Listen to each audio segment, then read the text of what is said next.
Hi everyone, my name's Laura and I'm the Specky Seamstress. Welcome to today's video, which is kind of a follow-up from my last video where I'm going to show you all of my True Bias Marlo sweaters.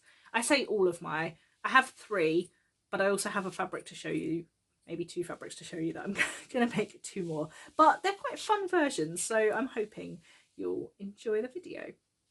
Now, the True Bias Marlo sweater has had a lot of love online since its launch last week, 2 weeks ago, and I think it really hit kind of a vibe, particularly in the UK, where we're in lockdown 3. There's no real sign of lockdown ending, and people want to be cozy and comfy but still feel a bit stylish. And the Marlo sweater really does hit that right on the head. Now, I tested the Marlo sweater, and I was just having a conversation with myself about how I was going to not test as much this year because I was really busy and I needed to, you know, focus on YouTube and the business and sewing and not just do loads of pattern tests. And then the email came through to pattern test this one and I couldn't resist it. I knew it would be a nice quick make, although I've made all 3 of my versions take so much longer than they should have done. More on that in a minute. And I don't know, it as I said in my last video, not the vibe I would usually go for, big oversized cardigan, but really digging it, particularly paired with a t-shirt and shorts, which is what I'm wearing mine with today. Yeah, it just hit a real feel, I think. So I went for it and I'm really pleased I did. I made the size 20 and it's big and oversized and chunky and lovely. Did I make the size 20 or did I make the size 18? I made the size 18, which is according to my size. Sorry, I'm confused because I've just filmed my last video where I made the size 20 in the juniper. But yes, I made the size 18, which is true to my size according to the size charts. And it is a big oversized cardigan. I could easily size down. I do want to size down 2 sizes to see what the fit is like for my, I probably won't do that in my next version because of the fabric I'm using. I want it to be like big and cuddly and, I was going to say big and cuddly and snuggly. But yeah, I do want to make one in a 14 and see what the fit is like, because there will still be plenty of ease kind of around the sleeves, but just slightly less ease around the waist.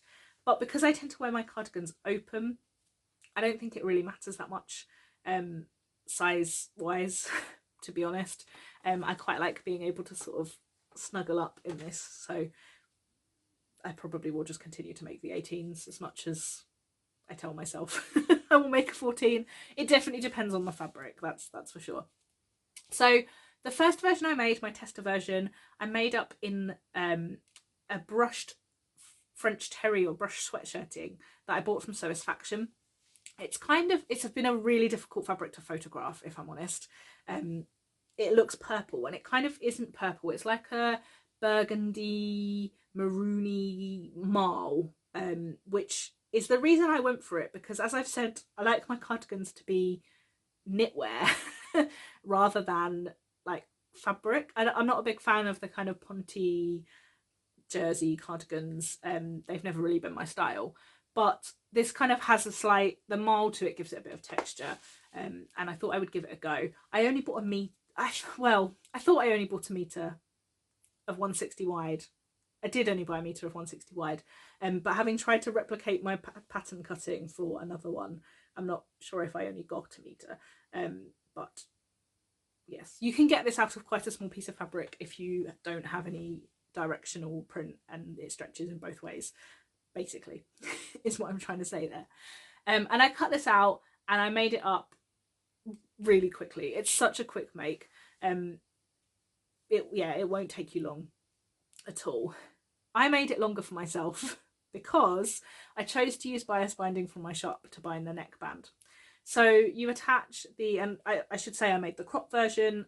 I will probably only make the crop version. I'm not a big fan of long line cardigans on myself, so I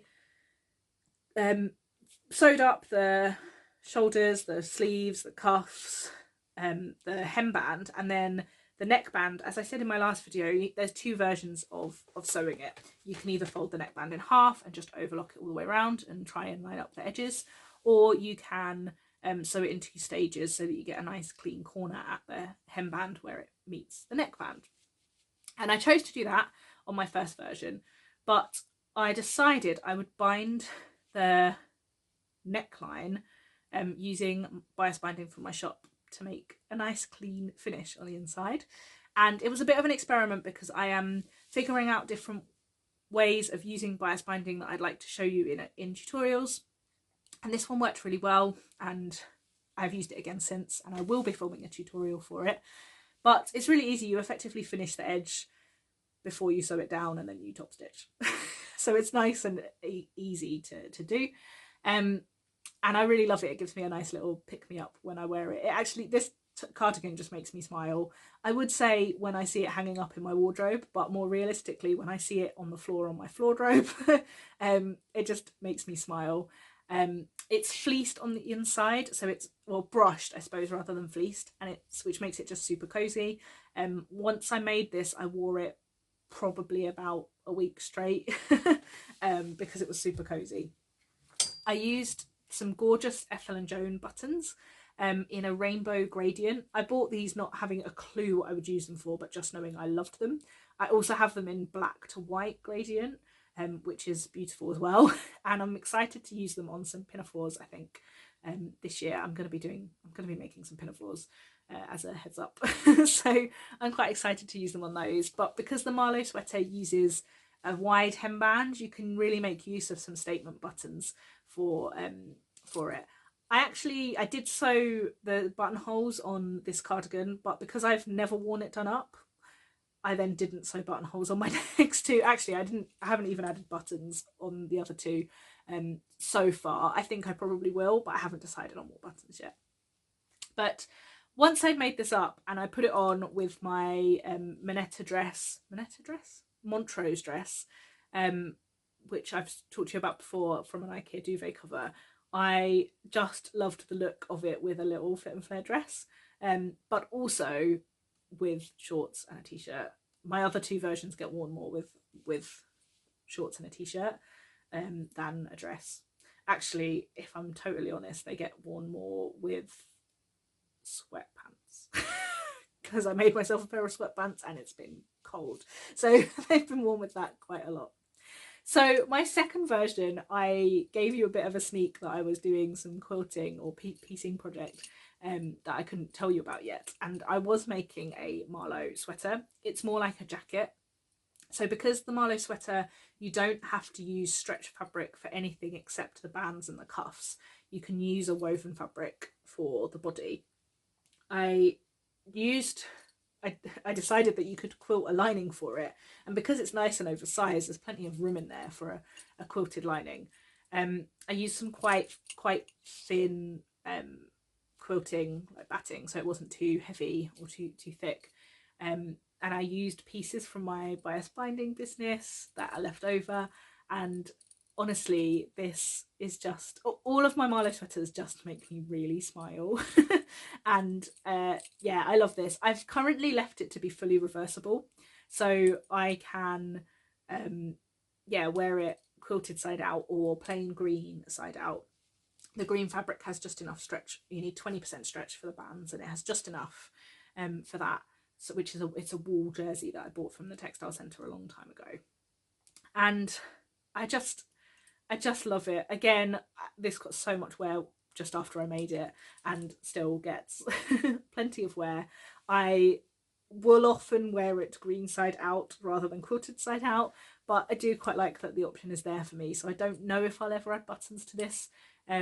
Snaps are a possibility because then I could kind of wear it inside out, but I'm only going to really wear it as a sort of jacket, so I probably will leave it as it is. It's, yeah, super snuggly and just reminds me of setting up my bias binding business, which out of a year of lockdowns and COVID was a definite highlight of 2020 for me, so a good memory to keep. I also just loved this, quilting this. I'm definitely going to do some more quilting projects and some more piecing projects this year. I've got really into my colour blocking, and I like the idea of quilting a few pieces together. So I don't think I'm going to make many quilts, but I might piece together some clothing. So then let's talk about this, because this was a bit of a work of love. This took a lot of my time, and my label in the back says this contains blood, sweat and tears, and that is very apt, because this was a frustrating make, but well worth it. It is my go-to cardigan at the minute for being at home. I have crocheted pieces of this because the shapes of the Marlo are reasonably square. I decided I would crochet some of them. Now, the decision is slightly more long-winded than that. I haven't crocheted in a long time. I used to crochet. It was probably my main craft for quite some time. And my crochet yarn stash had not even been touched for quite a long time. But I decided I would pick it up when I saw that Sew Yarn Craft Studio, Sew Yarn and Craft Studio, is that right? Run by Eileen, were running a Zoom crochet chat class for 4 weeks, and I just decided to join up a bit on a whim. I hadn't crocheted in a long time. I had my fatigue of Zoom calls had passed from lockdown 2020, and I decided I would give it a go and just have a little bit of time to do some craft for myself, because although I do lots of sewing and I know that I'm very fortunate in the amount of time I have to craft, a lot of my crafting recently has been for the business, or for blog posts or for tester makes or whatever. So I just kind of said I'm going to do something that isn't sewing, so I just a couple of hours every week to sit and do something different and just chat to people. And the idea was it was a session run with Jen Hogg, who was on the Sewing Bee, who is Jenerates on Instagram and sells sewing rulers. They were making versions of Esme's crochet granny square moto jacket, which is a very long sentence and title of a garment, that was on the Christmas Sewing Bee. I'll try and pop in a picture of what that looks like up here. And that appealed to me because I loved that jacket, and I kind of thought, I wonder if I could actually make a crochet moto jacket. And I think I'm going to, because Jen has convinced me that this is possible. But I hadn't really got any plans of what I was actually going to make. I just sort of thought I'd grab some bright coloured yarn from my stash and make some granny squares and go from there. And then Jen showed us how to put a zip diagonally into crochet, and my mind was blown. I never knew you could cut crochet. It blew my mind. And so I decided that I would take this one step further and put my crochet through the overlocker. Which might have been a step of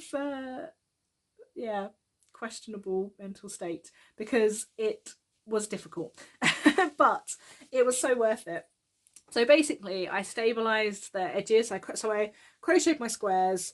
As you can see, the bottom of this is pretty square, and then there's a V-neck. So I stabilized the edge using bias binding, and then I could cut the crochet, and the bias binding stays in the seam allowance when you overlock. Sounds nice and easy. Needed quite a bit of experimentation is what I would say, and I would do it slightly differently next time. I think that's probably all I'm going to say for now. It might be something I talk about once I've had a few more goes at it, because yeah, this wasn't perfect. It required quite a bit of hand stitching at the end to neaten it up, but I did all of my hand stitching with wool, with pieces of yarn, and it was a much nicer experience than normal, so it wasn't too bad. I've paired this with a gorgeous Mine the Maker cashmere blend brushed sweater knit fabric from Lamasi Fabrics. I was going to try and show you the inside, but it's brushed, it's beautiful, it's soft and cuddly and warm. I bought a metre of this and for some reason put it through the wash as normal. Shouldn't really do that with cashmere blends. It warped quite a lot, which meant I couldn't get a full cardigan out of it, which was kind of gutting. But it's perfect with this, so I didn't really mind too much in the end. And the fact that this was such a nice sew made that overlocking of the crochet even more drastically different, which was frustrating. But anyway, I also decided on a whim on the last day as I was putting it all together that I would add some crochet panels in the sleeves. So this is a row of each of the colours that I have in my granny squares, and this was easy to crochet. Granny squares, not easy to crochet. This I put straight through the overlocker, both the seam here and the seam where I joined it to the sleeve, and it was fine. So heavy crochet, this is just a treble crochet, absolutely fine. I want to do this on more jumpers because I absolutely love the way it looks, and because it was so easy I just added the cuff on the bottom. I didn't really strike match particularly well, but you know, that's fine. But yeah, I think this looks so cool, and I would definitely do this on other Marlo sweaters or on like a raglan jumper or something again, so I'm definitely up for that. They're my Marlo sweaters. But yeah, the Marlo sweater, I mean, it's a simple make, but it's just great. There's not much more to be said. It goes up to a size 30, and I will pop in what the hip measurements are, or the measurements are for that kind of here. And yeah, if you want a big oversized sweater to keep you cozy during lockdown winter, it's a good pattern for that. Thank you so much for watching. Do feel free to ask me any other questions about crochet or quilting or whatever for the Marlo down below, and I promise I'll make some more normal ones soon. Thanks so much for watching. Until next time, bye.